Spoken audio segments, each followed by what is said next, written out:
asilimia chache za wagonjwa. Na ndio maana mwanangu, leo nisikilize ukiwa hapa.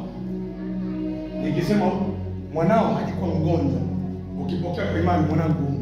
Amen.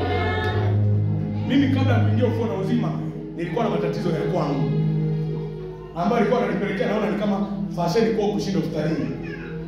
Nilipoifahamu kweli, Biblia inasema mtaifahamu kweli, na hiyo kweli itawaweka huru.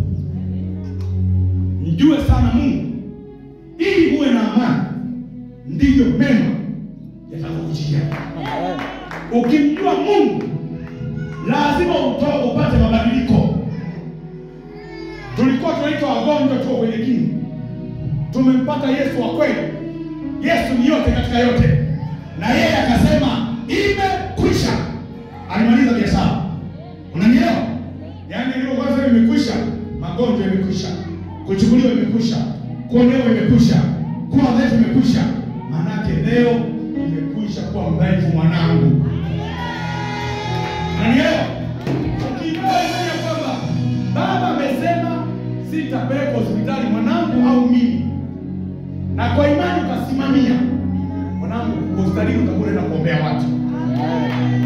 Kwa sababu hata hivyo majeshi ya Bwana kazi yake ni kwenda kuombea watu na kurudisha maisha ya watu, kurudisha hata zilizochukuliwa, kurudisha maisha yaliyochukuliwa. Kwa hiyo siku ya kwenda hospitalini ni sehemu ya fashe, ni sehemu ya tumaulete kuchukua fedha yako.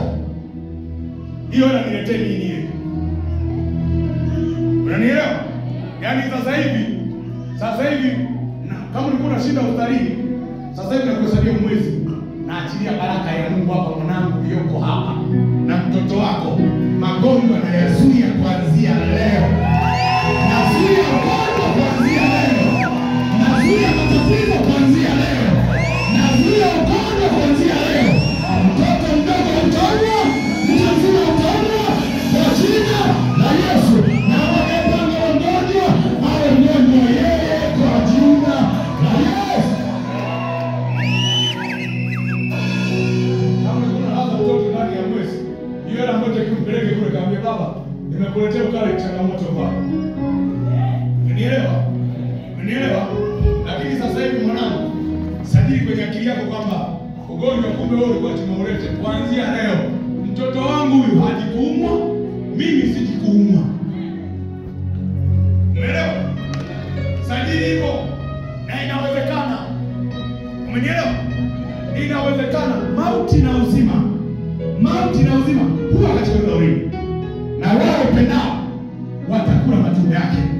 Natamka mimi nitakuwa tajiri, nitakuwa tajiri vile vile. Natamka mimi ya kwamba naona huduma yetu siku chache hapa, maelfu anakuja kutoka mashariki, kutoka magharibi, na hili jambo limepesi machoni kwa Bwana. Ninatamka kwako ulioko mahali hapa ya kwamba ugonjwa sasa hivi kuogope wewe, na imekuwa hivyo kwa jina la Yesu. Mimi nikiongea ni Mungu anaongea, maana Mungu yuko ndani yangu. Nikisema mwanangu umepona, imekwisha. Huyu kwa mgonjwa, imeisha. Mashaka yako kubeba sana. Umeelewa? Hiyo ukija ukawa na mashaka inakubeba sana. Ndio maana ukishaokoka